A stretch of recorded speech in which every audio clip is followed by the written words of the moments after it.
Madami kang makakasama na magbibigay ng aral at mga lesyon sa buhay mo, kaya't ika'y maging handa at ang tiwala ay wag basta ibigay sa mga tao na hangad ikaw ay malagay sa alanganin, ikaw ay hihilahin, lalo na kapag nakita kang umaangat. Palihim kang sisirain nang di mo akalain, hanggang makita ka na lang nilang lumagapak. Kami ganyang mga tao, kunwari na tapat, nakangiti lamang sa'yo kapag ika'y nakaharap. Mga mapagbalat kayo, sobrang kapal na mga balat, pero sa pagtalikod mo lahat ngayon nakangarap. Fuck.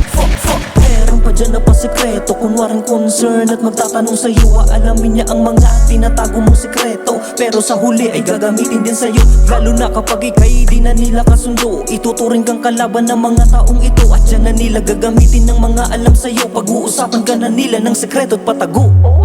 Sunod naman natin ang mga taong merong malalang sakit na inggit sa iba.